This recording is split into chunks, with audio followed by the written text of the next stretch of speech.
As a captain in training, life for Sophie Bob Nielsen has been far from smooth sailing. The 23-year-old, a third-generation fisher, has inherited her family's 74-foot wooden hull vessel, the F/V Victory. In the new season of Deadliest Catch premiering on Tuesday, Nielsen is joining Captain Jake Anderson on the F/V saga to learn the ropes of the family business, and she's eager to make a splash. "My father was a fisherman, that's all I could remember," Nielsen told Fox News Digital. "And from a very early age, I knew that I was going to be inheriting this business and this boat.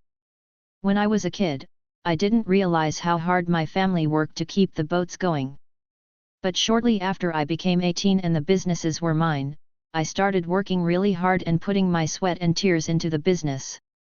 My pride for the boats naturally grew," she shared. "And between my community and my family, I just take a lot of pride in working on my boat. And a lot of people are really happy to see me keep the boats alive. I want to stick with it." Discovery's reality TV series has been airing since 2005. The show follows fishermen braving the icy Bering Sea during the Alaskan king and snow crab season.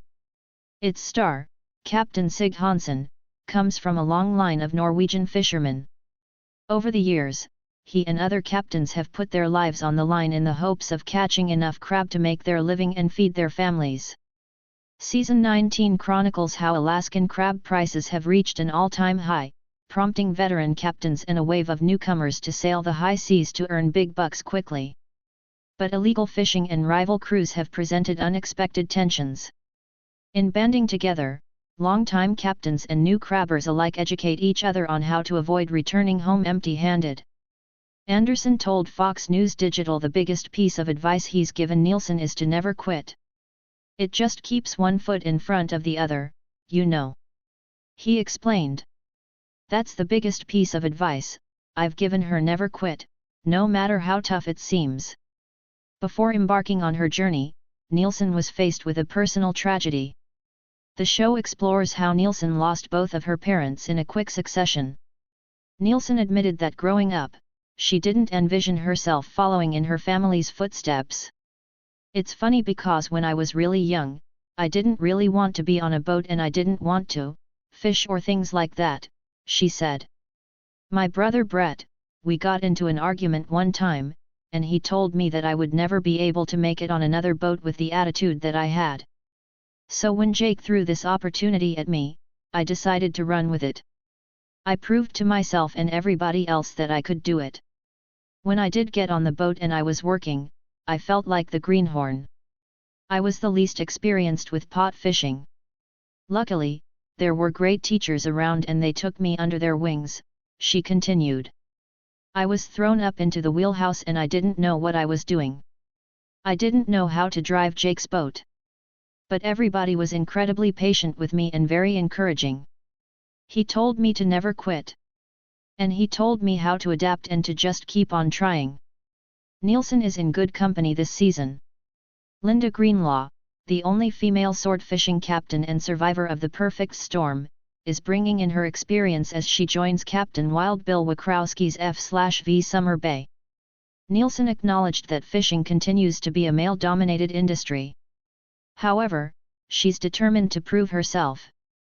"I was really fortunate to be working under people who wanted to see me succeed," she said. "I experienced that working with Jake. He wanted to beat the odds. Honestly, the only mistreatment that I received is that most of the time, people just think you can't do it. And more often than not, they're surprised that you can. People do a double take when they see me in the wheelhouse, when they see me running my own boat, when I'm the one answering the phone calls regarding the business. People are just shocked. I think, as the industry goes on, and it's ever advancing, you're going to see a lot more faces like mine. It's just inevitable. The industry is always going to be changing. There's going to be new fisheries and there's going to be new faces," she added. Anderson warned that fishing isn't for the faint of heart. "The biggest challenge is trying to stay alive," he stressed. "Still, it's a profession that continues to intrigue those ready to embark on a new adventure.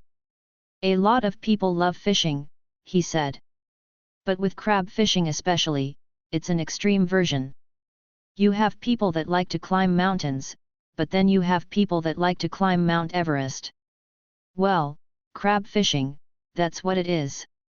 It's climbing Mount Everest. You have these adrenaline-fueled days when it's just intense. It's a younger person's game. From the wheelhouse perspective, a lot of it is strategy. It's intense in that way, but it's also intense with the grueling days and hours. So, it's all about the strategy and the game of it. From the wheelhouse perspective, it's the money. It's the extreme nature. The Bering Sea offers the most violent, worst conditions Mother Earth can provide.